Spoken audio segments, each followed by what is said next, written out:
할렐루야. 다들 건강하시죠? 저는 안 건강합니다. 지난주에는 독감이 딸내미한테 옮아가지고 독감 때문에 애를 썼고요. 지금도 컨디션이 100%는 아닌 것 같아요. 어제까지도 계속 좀 고민을 하다가 그래도 이렇게 예배는 드레 2주 이상 빠지는 건 좀 아니다라는 생각이 들어서 억지로 왔는데 컨디션이 아직도 별로 좀 안 좋습니다. 그래서 여러분 기억하실 때 이번 주 좀 기도해 주셔서 빨리 회복될 수 있도록 함께 기도 좀 부탁드리겠습니다. 네, 오늘은 마가복음 원래 하던 대로 6장 30절에서 44절 먹을 것을 주라는 제목으로 말씀 나누겠습니다. 오늘 본문 전체 뒤에서 어차피 볼 거니까요. 핵심이 되는 구절만 짧게 말씀 나누겠습니다. 함께 읽으시죠. 시작. 대답하여 이르시되 너희가 먹을 것을 주라 하시니 여짜오되 우리가 가서 200데나리온의 떡을 사다 먹으리이까. 아멘. 여러분 요새 뉴스 많이 보세요? 뉴스 잘 안 보세요? 뉴스를 안 보면 맨날 똑같은 일만 보시잖아요. 뭔가 새로운 것이 있는지 좀 살펴보셔야 되잖아요. 저는 매일 아침마다 눈 뜨면 뉴스를 틀어놓고 짬이 나는 대로, 왜냐하면 이제 설교를 해야 되니까요. 설교에 주제도 찾을 겸 예화도 찾을 겸 뉴스나 유튜브를 즐겨 보고 있습니다. 지난주에 제 눈을 사로잡았던 뉴스는 요거였습니다. 여러분 혹시 이 뉴스 보셨어요? 화염병 쇠파이프로 오갔던 사랑제일교회 신도 14명 실형을 받았다. 보셨어요? 여기 그 목사님 누구시죠? 정광 목사님은 그 교회입니다. 그 교회 성도 14명이 실형을 법정에서 언도를 받았답니다. 뉴스를 보신 분도 계실 거고 안 보신 분도 계셨을 텐데 저는 이 뉴스가 제 눈을 사로잡았습니다. 뉴스 내용을 읽어보니까요. 저 신도 14명이 누구냐면 절반이 목사와 전도사입니다. 도대체 목사와 전도사님이 뭘 그리 대단한 잘못을 했길래 실형을 언도받는 법정에서 이런 일까지 있었을까요? 최대한 객관적이 되기 위해서 저는 이 기사에 대해서 여러 가지 저희 질문들을 가지고 이 기사를 바라보기 시작했습니다. 첫 번째는 이거였습니다. 믿는 이들이 폭력 행사를 하는 것은 비성경적인가? 라고 하는 주제였습니다. 사실 저분들이 실형을 선고받은 이유는 뭔가 폭력적인 행위를 했기 때문에 실형을 언도받았다고 합니다. 그리고 저 현장에 대한 평가가 뭐냐면 대한민국 공권력 사상 처음으로 법원이 공권력을 집행하는데 그거를 막아낸 유일한 사례라고 하더라고요. 네. 자, 그렇다면 믿는 이들의 폭력 행사는 비성경적인 것일까요? 어떻게 생각하세요? 여러분 성경에 이런 거 보신 적 있으세요? 하나님의 백성들이 폭력을 쓰는 거 보신 적 있으세요? 네, 여러분 많이 있습니다. 굳이 성경을 찾지 않더라도요. 여러분 이 영화 혹시 보셨나요? 미션이라는 영화? 미션이라는 영화를 보게 되면요. 자기가 전도한 원주민을 위해서 로드리고 멘도자라고 하는 사람이 실제 쳐들어오는 스페인군을 향해서 칼을 들고 주민들과 함께 전쟁하러 나가는 모습이 상당히 미화되어 보이기도 합니다. 그리고 실제 남미 쪽에 해방신학이라고 하는 신학이 유행하던 시절에는 자기들의 백성들의 해방을 위해서 함께 총을 들고 칼을 들고 신부들이 함께 움직였던 일들이 역사 속에 많이 있습니다. 또 하나, 여러분 구약시대의 그 수많은 전쟁은 다 뭔가요? 하나님의 백성이라는 사람들도 폭력적인 전쟁을 일삼았던 것이 사실입니다. 폭력을 행했다라고 하는 것이 문제일까요? 저는 그렇다라고 생각하지는 않습니다. 물론 이 시대는 안 맞는 행위이긴 합니다만 폭력 자체를 두고 성경적으로 잘못됐다라고 보기는 판단하기가 좀 어려웠습니다. 성도들은 그렇다면 왜 이런 폭력을, 거기서 표현은 화염병을 던졌다고 하더라고요. 네. 성도들은 왜 화염병을 던졌을까요? 제가 93년도 대학 들어갈 때 저희 어머니 아버지가 저를 붙잡아 놓고 이제 처음으로 집을 떠나잖아요. 집을 떠나는 아들한테 유일하게 했던 부탁이 이게 있습니다. 무슨 부탁하셨을 것 같으세요? 데모하는 데 가지 마라. 네. 데모하는 데 가지 마라. 이게 저희 부모님의 유일한 부탁이셨어요. 근데 죄송스럽게도 심지어 군대를 갔다 와서 데모 현장에 갔다가 쓰레빠에 런닝구 빨아먹고 도망 다닌 적이 있습니다. 자, 그런데 그런 교회에서 왜 성도들은 혹은 목사나 전도사는 화염병을 던졌을까요? 그들의 그 법원에서 받은 뭐라고 하죠? 판결문의 내용입니다. 피고인들 절반 이상이 목사와 전도사인데 경제적 욕심으로 화염병, 토치, 쇠파이프를 이용하고 화염 방사기를 쏘면서 전쟁터 같은 싸움 장면을 벌이는 것은 시민들에게 큰 충격을 줬다. 개인의 생존권 차원의 문제가 아니라 한 종교단체의 경제적 욕심을 위한 것이었다. 라고 얘기가 되어 있더라고요. 물론 이 말도 법원의 주장입니다. 그래서 저 나름 객관적인 잣대를 가지고 보기 시작했습니다. 도대체 뭘 얼마나 요구를 했길래 재건축조합에서 얘기한 서울시가 측정한 이 교회를 이렇게 무너뜨려야 되잖아요. 재건축을 하기 위해서는 교회를 무너뜨리고 새로 뭐 짓게 해야 되다 보니까 보증금 돈을 줍니다. 서울시에서. 이게 저희 집 제가 살던 구이동 바로 옆에도 이런 일이 있어서 본 적이 있는데 손실보증금이 서울시에서 측정한 게 82억이 나왔대요. 여러분 어떠세요? 82억. 지금 초대교회가 재건축을 해야 돼가지고요. 초대교회 부지를 창원시가 82억을 준답니다. 여러분 어떨 것 같으세요? 네? 할렐루야세요. 참고로 구이동에 있는 저희 동네에 있는 교회 두 군데에는 60억에서 80억 사이를 받은 것 같아요. 두 개였는데 하나는 한 60억대를 받았고 하나는 80억대를 받은 걸로 알고 있어요. 60억대를 받은 교회는 그냥 가만히 앉아서 60억을 받았고요. 80억을 받은 교회는 서울시를 상대로 난리를 쳐가지고 우리 교회 못 터문다! 그러고 막 데모하고 난리를 쳐가지고 한 20억 더 받은 것 같아요. 네. 자, 손실보증금 82억이라고 측정을 해서 국가에서 얘기를 해줬는데 사랑제일교회에서 달라고 한 금액이 얼마냐 하면 563억입니다. 7배를 달라고 한 거죠. 좀 사실은 이해는 잘 안 가는 금액이긴 합니다. 그래서 또 제 마음에 생각했어요. 저의 선입견일 수 있으니 하나님 큰 돈을 구하는 것이 잘못된 건 아니잖아요. 하나님 큰 돈 우리한테 축복 주신다고 얘기하셨잖아요. 라고 하며 이 기사를 다시 한번 곱씹었습니다. 근데 그들이 이 563억이라는 돈을 요청하는 과정에서 우리는 이러한 용도로 이 돈을 요청합니다라고 하는 용도가 적혀 있습니다. 그 용도가 뭐냐 하면 이렇게 되어 있습니다. 교인 감소와 재정 손실 등의 명목으로 110억을 달라. 두 번째, 기존보다 6배 더 큰 규모의 예배당을 건축하기 위해서 358억을 달라. 그래서 두 개를 합쳐서 500억 가까운 돈이 나왔다라는 거죠. 여기 뭐가 좀 빠졌네요.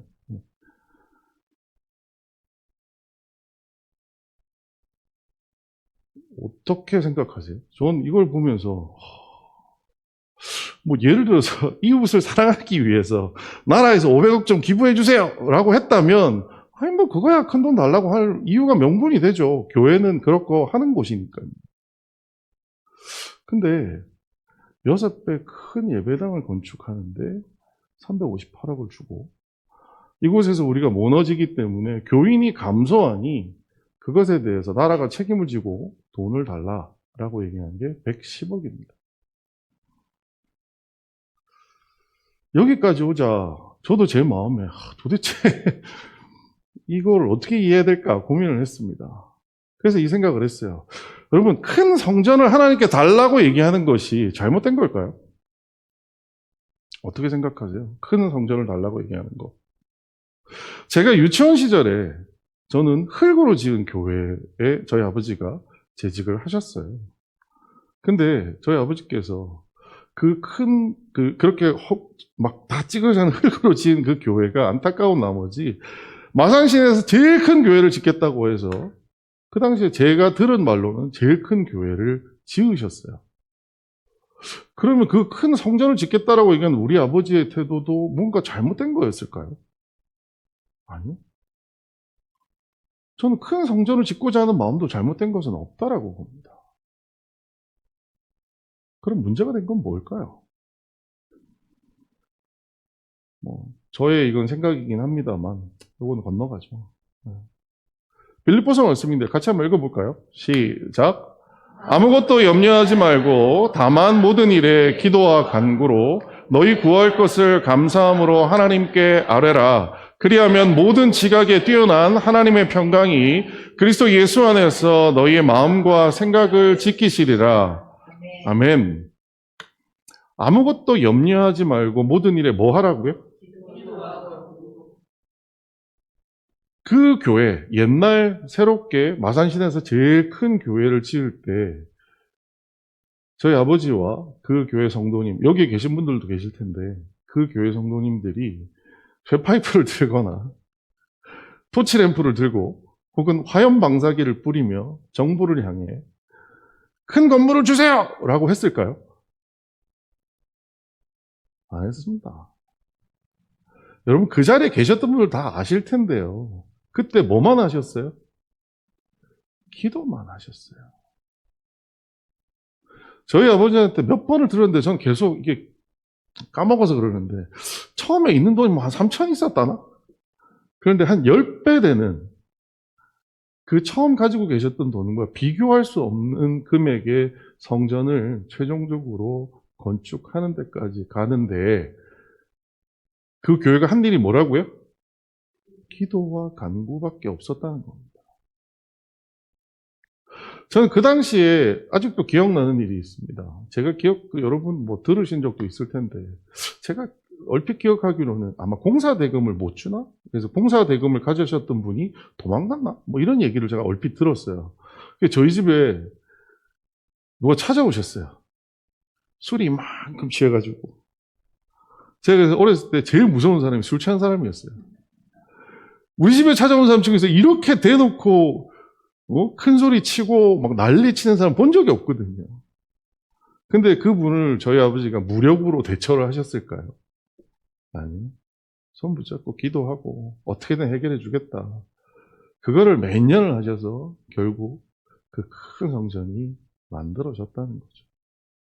큰 성전을 구하는 거요? 잘못된 거 아닙니다. 큰 돈을 구하는 거요? 잘못된 거 아닙니다. 다 할 수 있는 일들입니다. 그런데 문제는 이거죠. 폭력을 휘둘렀다는 거고요. 그들에게 있어서 그 큰 성전이 과연 필요한 것일까? 그리고 그 큰 성전을 짓는데 왜 성경에는 분명히 기도와 간구로 하라고 되어 있는데 그들은 왜 빠른 해결을 위해서 토치램프와 화염방사기와 쇠파이프를 들어야 했느냐. 아무리 생각해도 이거는 하나님의 일을 하기 위해 했다기보다는 결국은 돈이 필요했구나 라는 생각을 할 수밖에 없었습니다. 저희 집 옆에 있는 두 교회가 있었습니다. 그 두 교회가 지금 극명하게 표가 나는데요. 아까 말씀드렸죠. 한 교회는 60억 정도 받고 그냥 정부에서 해주는 대로 마무리를 했어요. 60억도요. 큰 돈입니다, 여러분. 그렇죠? 그래서 60억으로 교회 기가 막히게 잘 지었습니다. 그리고 주변에 원주민 이웃들이 그 교회는 지금도 찾아와서 그 교회를 다닙니다. 반면에 재개발을 못하도록 우리는 이 돈 받고 못 나가요 라고 얘기해서 20억 더 받았던 걸로 기억합니다. 한 80억 정도 받았던 그 교회는 못지않게 큰 교회를 지었습니다. 근데 성도들이 올까요? 제가 알고 있기로는 성도들이 내는 헌금으로 이자 감당도 안 돼서 목사님이 월급을 못 가져간다는 얘기를 들었습니다.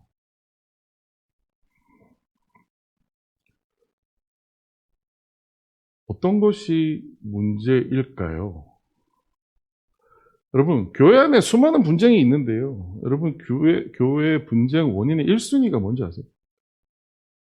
이단 논쟁? 어떻게 생각하세요? 이단 논쟁?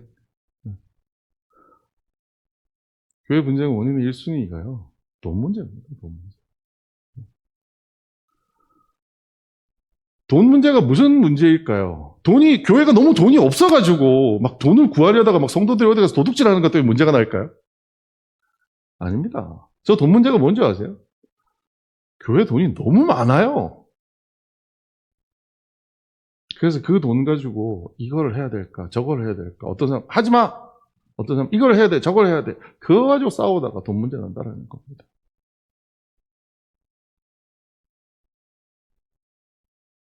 돈 문제의 가장 큰 원인이 뭔가요? 돈이 적어서요? 아니, 돈이 많아서라는 겁니다. 돈이 그러면 돈이 많은 건 쌓여서 이런 일이 생기는 겁니다. 자, 돈이 왜 쌓였을까요? 그렇죠. 안 써서 쌓이는 겁니다. 그러면 도대체 왜 안 쓰는 걸까요? 눈치 보이니까 좋은 말씀이세요. 하지만 제가 생각하는 가장 큰 이유는 뭐냐면 몰라서입니다. 돈을 어떻게 써야 되는지 몰라서입니다. 제가 여기에 계신 여러분들한테 여러분 한번 지금 아주 기분 좋은 상상 한번 해보죠. 1억씩 드릴게요. 오늘 저녁까지 다 쓰고 오십시오. 쓰실 수 있겠어요? 쓰실 수 있겠어요? 1억을? 네? 이야, 대단하십니다. 네.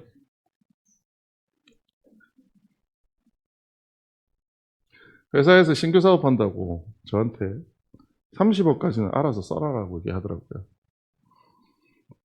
옛날 SK 다닐 때였습니다. 여러분 30억 주면 뭐 할 것 같으세요? 막 회사에 있는 다른 동료들 보면 일단 나가서 술부터 먹습니다. 그 돈 가지고. 근데 뭐 저는 그럴 수가 없으니까 뭘 해야 되지? 하는데 결과적으로 사업을 진행을 못했어요. 사업을 진행을 못하고 다시 회사에다 돈을 집어넣는데 29억 9천 몇백만 원 정도를 그대로 다시 다 집어넣습니다. 3개월 동안 사람들이 하는 얘기가 뭐라고 하냐면 저희 임원이 저를 부르더니 야 3개월 동안 술을 먹어도 1,000만 원을 썼겠다. 넌 도대체 뭘 했길래 이거밖에 못 쓰냐? 돈 쓰는 것도 배워야 돼 라고 얘기하더라고요. 여러분 교회는 돈 쓰는 법을 잘 알까요? 여러분은 돈 쓰는 법을 잘 알까요? 아주 재밌게도 오늘 성경에는 예수님께서 돈 쓰는 법을 가르쳐 주고 계십니다. 그래서 이 본문을 통해서 교회가 어떻게 돈을 써야 되는지 한번 살펴보고자 합니다. 시작이 이렇게 하죠. 사도들이 예수께 모여 자기들이 행한 것과 가르친 것을 낱낱이 고하니 이르되 너희는 따로 한적한 곳에 가서 잠깐 쉬어라 하시니 이는 오고 가는 사람이 많아 음식 먹을 겨를도 없습니다. 이에 배를 타고 따로 한적한 곳에 갈새. 자, 여기 직전에 여러분께서 제가 뭐 한 주 쉬다 보니까 기억이 안 나실 수 있는데 요 바로 직전에 무슨 일이 있었냐면 예수님께서 제자들을 파송하셨습니다. 그 제자들을 파송했더니 그 제자들이 막 말씀을 전하고 나니까 누구 귀에까지 들어갔어요? 헤로드 왕의 귀에까지 들어갔어요. 그 얘기가 이 앞전에 있었던 이야기입니다. 자, 그리고 그렇게 인턴십, 예수님의 전도의 인턴십을 마친 제자들이 예수님께 다시 돌아왔어요. 돌아와서 그들도 너무 신기한 나머지 예수님께 낱낱이 얘기하기 시작합니다. 예수님 갔더니요, 세상에 이런 일이 있었어요. 예수님이 저런 일이 있었어요. 그랬더니 예수님이 뭐라고 얘기하냐? 야, 가서 쉬어. 왜요? 수고했잖아요. 가서 쉬어. 그래서 그들을 한적한 곳으로 보냈다라고 얘기합니다. 다음에 그들이 가는 것을 보고 많은 사람이 그들인 줄 안지라 모든 골로부터 도보로 그곳에 달려가 그들보다 먼저 갔더라. 예수께서 나오사 큰 무리를 보시고 그 목자 없는 양 같음으로 인하여 불쌍히 여기사 이에 여러 가지로 가르치시더라 라고 얘기합니다. 자, 제자들이 이제 너무 피곤해요. 여러분 한번 상상해보죠. 여러분 뭐 어디 출장 갔다 왔어요. 막 너무 피곤해요. 근데 집에 왔는데 애들이 날 붙잡고 막 난리를 치는 거예요.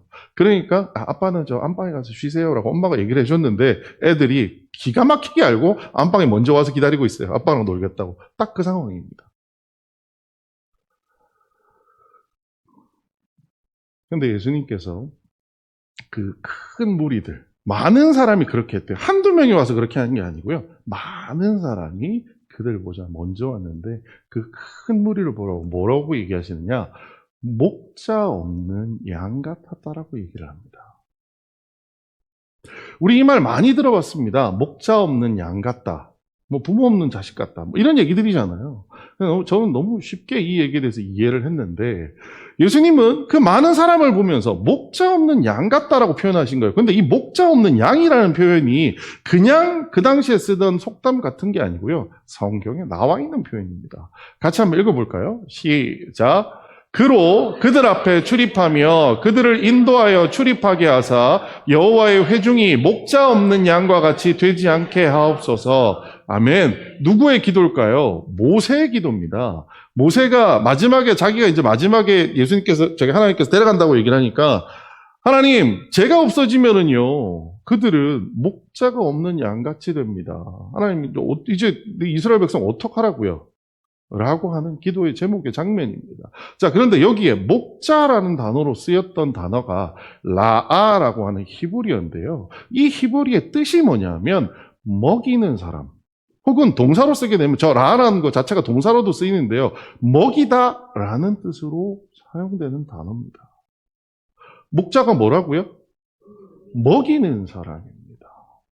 목자는 먹이는 사람이라는 거죠. 자, 그랬더니 그들이 가는 것을 보고 많은 사람이 그들인 줄 안지라 모든 고을로부터 도보로 그곳에 달려가 그들보다 먼저 가더라. 예수께서 나와서 큰 물을 보시고 그 목자 없는 양 같은 물로 인하여 불쌍히 여기서 이에 여러 가지로 뭐 하셨다고요? 가르치셨다라는 거예요. 여러분, 가르친다라고 하는 게 뭘까요? 아까 그 라아라는 표현을 가지고 얘기를 해보자면 그들에게 무언가를 먹였어요. 뭘 먹인 거예요? 그렇죠. 마음과 영혼의 양식을 예수님께서는 먹이신 겁니다.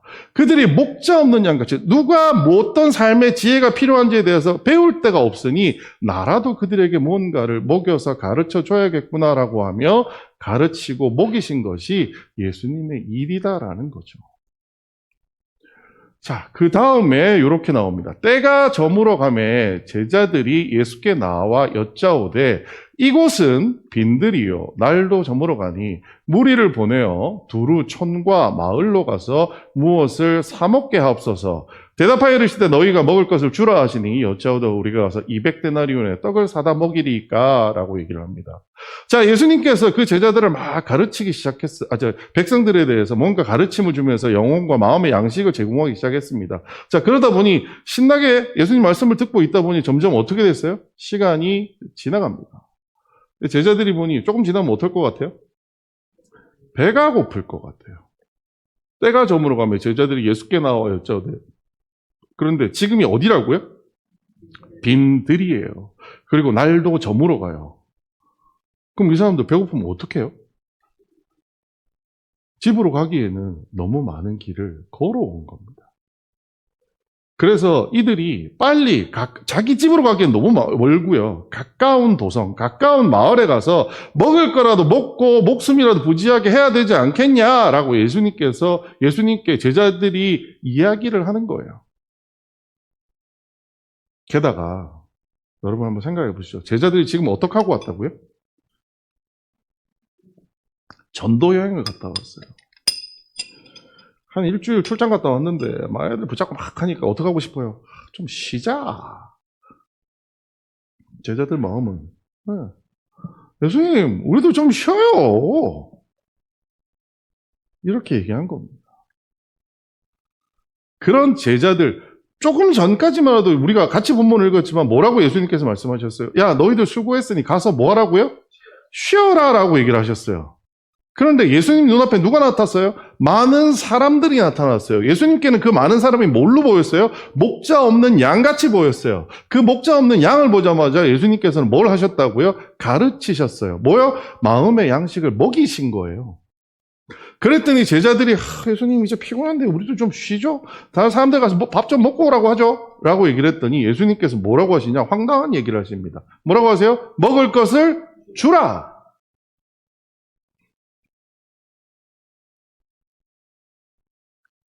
목자의 그 라아라는 표현을 빌려보자면 먹을 것을 주라는 말이 뭐예요? 몸의 양식을 어떻게 하라고요? 먹이라는 거예요. 예수님께서는 마음과 영혼의 양식을 먹였어요. 이제 제자들 너희가 뭘 주라고요? 몸의 양식을 주라라는 거예요.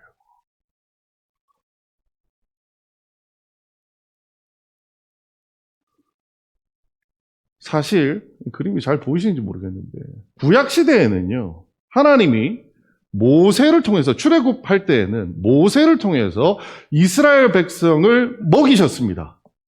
그렇죠? 모세가 말씀도 전했고요. 하나님께서 모세를 통해서 뭘 주셨어요? 만나와 메추라기 등과 같은 것들을 모세에게 가르쳐 주셔서 이스라엘 백성이 먹을 수 있게 해주셨어요. 예수님 시대에는 예수님 지금 누구한테 얘기하세요? 모세가 아니라 제자들에게 얘기하세요. 제자들에게 누구를 먹이라고요? 많은 백성을 먹이라고 얘기하는 거예요. 저는 여기에서 우리가 찾아볼 수 있는 좋은 어떤 원리 하나는 뭐냐면 이 원리를 그대로 지금 시대로 가져와 보자고요. 우리는 구약을 살고 있는 것도 아니고요. 예수님 시대에 살고 있는 것도 아닙니다. 이제는 이 지금 시대에 돌아오면 예수님께서는 똑같이, 하나님께서는 똑같이 누군가에게 무엇을 먹이라고 누군가를 먹이라고 얘기를 한다라는 거예요. 자, 지금 제자들의 위치에 지금 시대에 누가 있다라고 여러분 생각하세요? 나요? 목사님요? 그럴 수 있죠. 하지만 저는 여기서 뭐라고 얘기를 드리고 싶냐면 제자들과 모세와 동일한 위치에 지금 누가 있냐면 교회가 있다라고 생각합니다. 여러분 잘 아시겠지만 교회는 건물을 얘기하는 게 아닙니다. 먼저 믿은 사람들을 얘기합니다. 제자들이 누구예요? 먼저 믿은 사람들입니다. 지금 시대에 예수님은, 하나님은 교회에게, 먼저 믿은 자에게, 사람들에게 먹이라라고 얘기를 해요. 어떤 사람들요?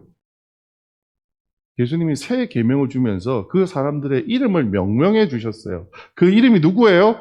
이웃이라는 겁니다. 예수님 시대의 제자들을 통해서 많은 백성을 먹이듯이 지금 시대에는 교회가 이웃을 먹여야 된다는 거예요. 여기에서 먹여야 된다는 건 밥만을 얘기하는 게 아닙니다. 예수님이 가르쳐 주셨듯이 마음의 양식, 영혼의 양식도 먹여야 한다라는 거예요. 그게 뭐예요? 전도하는 겁니다. 교회에서 하면 그거 아닌가요? 근데 우리가 간과하고 있는 것 중에 하나가 뭐예요?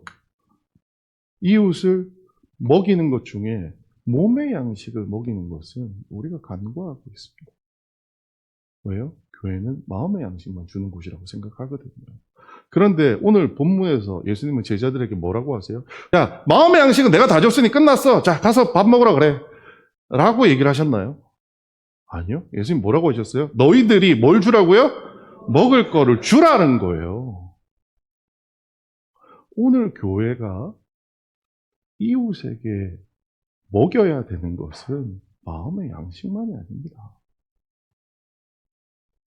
생각해보면 오늘은 이 얘기가 너무 신기한 것 같지만 우리 한 10년, 20년 전만 생각해보죠. 여러분 교회는 어떤 곳이었나요?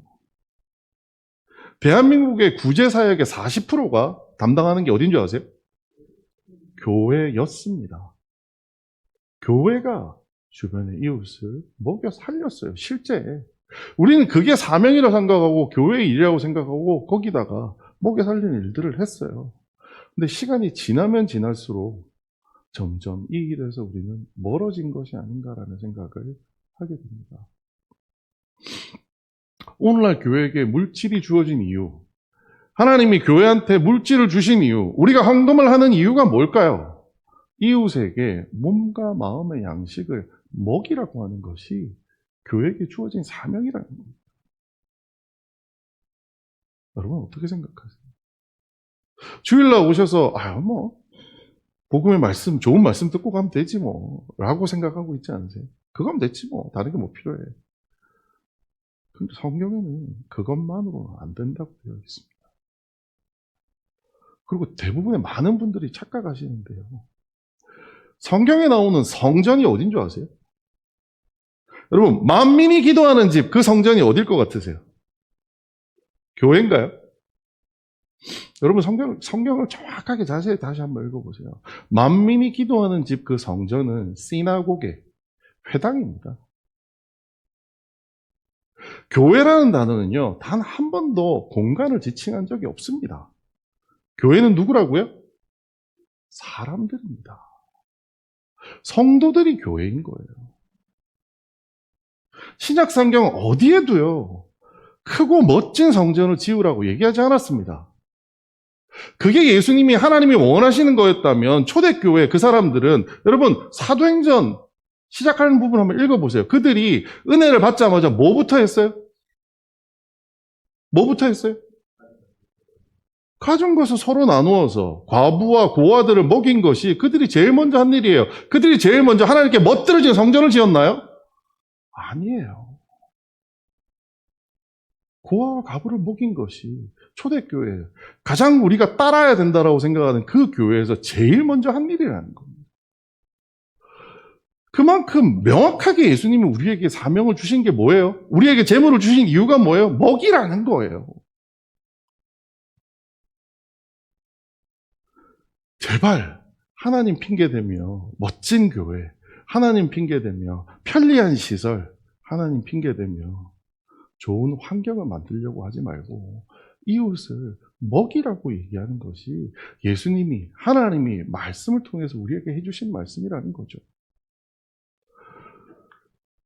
자, 더 재미있는 건 이겁니다. 때가 저물어가며 제자들이 예수께 나와 여짜오되 이것은 민들이요 날도 저물어가니 무리를 보내어 두루 총과 마을로 가서 모서 사먹게 없어서 대답하여 이르시되 너희가 먹을 것을 주라 오니 제자들이 대답합니다. 여짜오되 우리가 가서 200데나리온의 떡을 사다 먹이리까? 라고 얘기합니다. 200데나리온. 요즘 따지면 연봉 정도인 것 같아요. 1데나리온이 하루 월급이라고, 하루 1급이라고 얘기하니까요. 1년에 일하는 날짜 수가 한 200일 정도 되잖아요. 네, 200일 좀 넘으니까. 200데나리온 하루 연봉 정도입니다. 요즘 우리나라 뭐 평균 연봉이 한 5천 된다라고 하는데, 예수님, 우리가 5천만 원이 어디 있어서 이 사람들을 사다 먹여요? 라고 이야기를 하는 거예요. 맞지 않나요? 네. 근데 오늘 저 본문을 읽으면서 이런 생각을 했어요. 이 당시에 제자들한테 200데나리온이 있었다면 어땠을까요? 이 당시에 제자들한테 200데나리온이 있었다면 어땠을까요? 그러면 예수님 그러니까 야 가서 너 먹을 걸 주라 라고 하면 사람들이 200데나리온 여기 있다. 자 가서 빨리 사가지고 와 해서 먹였을까요? 아니요. 온갖 핑계를 대면서 예수님 이 돈은 나중에 뭔가 더 중요한 일을 위해서 써야 됩니다. 그러지 않았을까요? 저는 우리는 오병이어라고 하는 이 단어, 입에 너무 많이 붙었죠. 이 말씀을 통해서 여러분 뭘 기억하세요? 축복받는 거예요.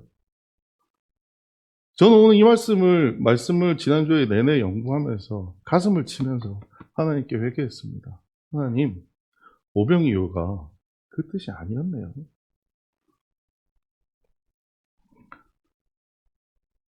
자, 한번 생각해 보죠. 100만 원 버는 사람이 11조 내는 것과 1000만 원 버는 사람이 11조 내는 거 어떤 게 더 어려울 것 같으세요? 응? 100만 원 버는 사람이 11조 얼마 내면 돼요? 1000만 원 버는 사람이 11조는 얼마 내야 돼요? 자, 100만 원 버는 사람이 11조 내고 나면 자기가 가진 돈이 얼마예요?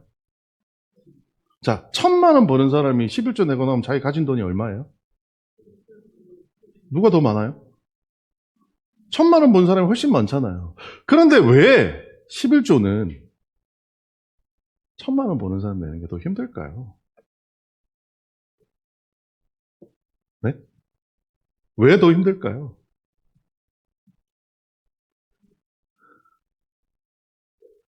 저는 이 답은 모르겠어요. 하나님이 사람을 그렇게 만들어 놨나 봐요. 아니, 저부터 그래요. 저부터. 남 멀리 볼 것도 없습니다. 저 예전 첫 직장 들어갔을 때 연봉 1,500 받았거든요. 그럼 어떤 달은 100만 원 받고 어떤 달은 70몇만 원 받았나? 그거 11조 아무렇지도 않아요. 쉽게 했어요. 근데 연봉이 막 올라가니까요. 11조가 할 때마다 손 떨려요. 하나님. 돈이 쌓이면요. 우리는 쓸 줄 모르게 되는 것 같아요.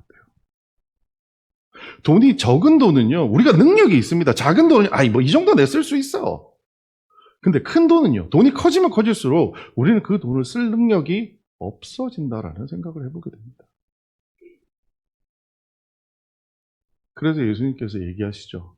이르시되 너희에게 떡 몇 개나 있는지 가서 보라 하시니 알아보고 이르되 떡 5개와 물고기 2마리가 있더이다 하거늘 제자들에게 명하사 그 모든 사람들로 때를 지어 푸른 잔디 위에 앉게 하시니 때로 100명씩 또는 50명씩 앉은지라.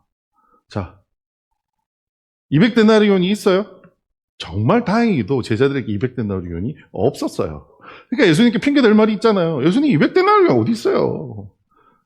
근데 한 제자, 안드레인가 그렇죠?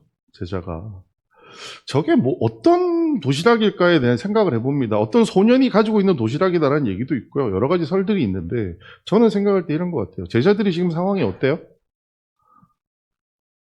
제자들이 파송 갔다가 돌아온 거예요. 근데 아까 우리가 처음 시작할 때 제자들이 밥 먹을 시간이 있어요, 없어요? 없어요. 그럼 제자들이 먹을 거는 뭐 들고 있었을까요? 없었어요. 그러니까 거기에 있는 소년 중에 하나가 쉽게 말해서 목사님 이거 좀 드세요 라고 갖다 준 거예요. 뭐예요? 나 혼자 먹기에도 부족한 먹거리예요. 근데 이 작은 건 어때요? 하나님께, 예수님께 흔쾌히 내어놓는 거죠. 여러분 그 뒷얘기는 여러분 너무 잘 아시죠? 어떻게 됐나요? 같이 한번 읽어볼까요? 시작. 예수께서 떡 5개와 물고기 2마리를 가지사 하늘을 우러러 축사하시고 떡을 떼어 제자들에게 주어 사람들에게 나누어 주게 하시고 또 물고기 2마리도 모든 사람에게 나누심에 다 배불리 먹고 남은 떡 조각과 물조기를 12바구니에 차게 거두었으며 떡을 먹은 남자는 5,000명이었더라. 정말 보잘것없는 물건을 예수님께 갖다 드렸더니 어떻게 돼요? 예수님 그거 가지고 200데나리온의 문제를 떡 5개와 물고기 2마리로 해결해 주세요. 작은 것이 예수님 뜻대로 사용될 때 진짜 커지는 은혜를 우리는 이곳을 통해서 볼 수 있습니다.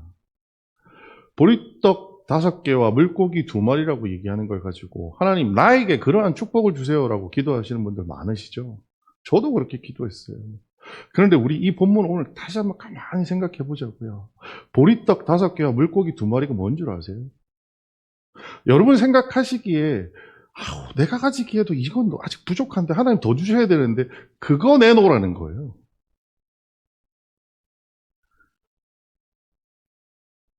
보리떡 5개와 물고기 2마리를 하나님 그걸 더 축복하셔가지고요. 나를 부자를 만들어주세요. 당치 않은 기도입니다. 하나님 지금 뭐라고 얘기하는 줄 아세요? 그 보리떡 5개와 물고기 2마리를 나의 일을 위해 내 백성을 먹이는데 좀 내놓지 않을래? 라고 말씀하시는 거예요. 그런데 우리는 그 본문을 보고서 하나님 나를 채워주세요. 그러면 내가 그 돈 잔뜩 받아가지고요. 돈 많이 벌어가지고요. 하나님 원하는 곳에 쓸게요. 오늘 본문에서 예수님은 보여주시는 것 같아요. 200데나리온이 있으면 백성들을 먹일까요? 먹였을까요? 저는 그러지 않았을 거라고 생각합니다. 그 돈이 작았기 때문에 하나님은 사람들은 내어놓을 수 있었고요. 그 작은 것을 내어놓을 때 하나님 그걸 가지고 큰 결과를 만들어 주시는 겁니다. 뭔가를 잘 모아서 나중에 크게 하나님 쓸게요. 다 거짓말이에요. 그런 거 없습니다, 여러분. 인간이 얼마나 욕심이 많은 존재인데요.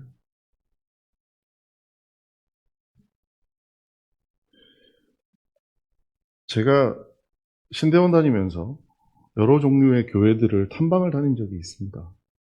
근데 아주 독특한 교회가 하나 있었어요. 성도가 되게 많아요.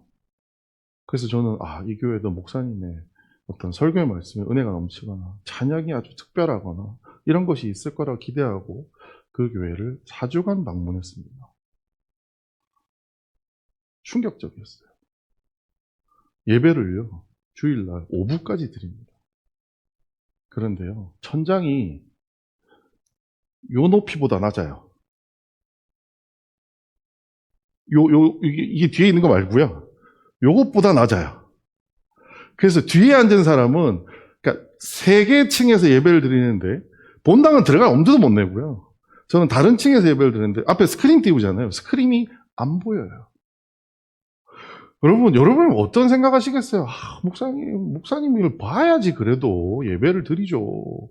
제가 보는 내내 솔직히 말씀드리면 4주 가가지고 4주 내내 잤어요. 목사님 얼굴도 안 보이지 뭐 스피커 저희 이거 엄청 좋은 거예요. 스피커도 정말 개떡 같아가지고 죄송한 표현입니다만 소리도 엉망이고요. 도대체 이 교회가 왜 유명하지?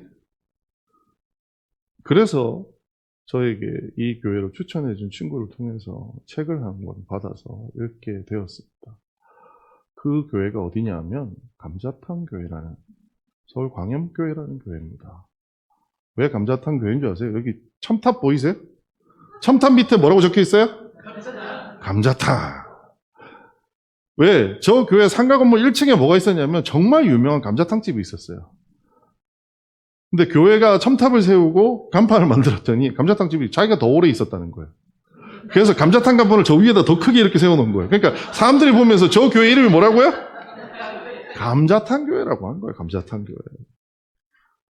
조현선 목사님 92년도에 제 학교에 있는 근처에서 개척을 하셨더라고요.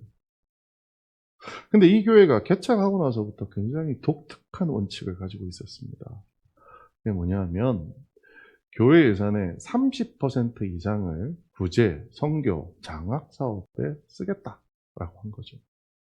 하지만 그보다 더 좀 희한하다고 생각한 게 뭐냐면 교회 재정의 잔액을 100만 원 이상 안 남긴다라는 겁니다. 연말이 되면요, 교회 재정의 잔액이 무조건 100만 원으로 딱 끝납니다. 어디를 쓰든 뭘 하든 다 하는 곳이에요.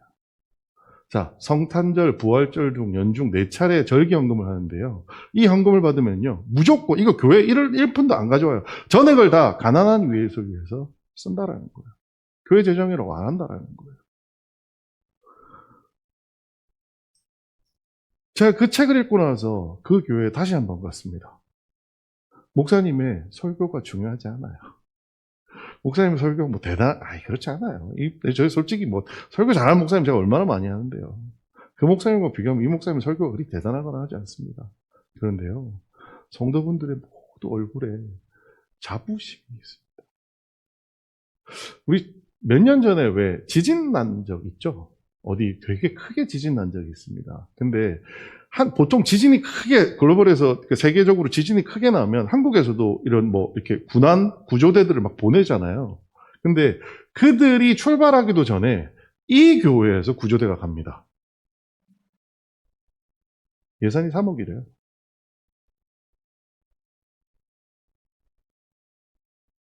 할 수 있을까요?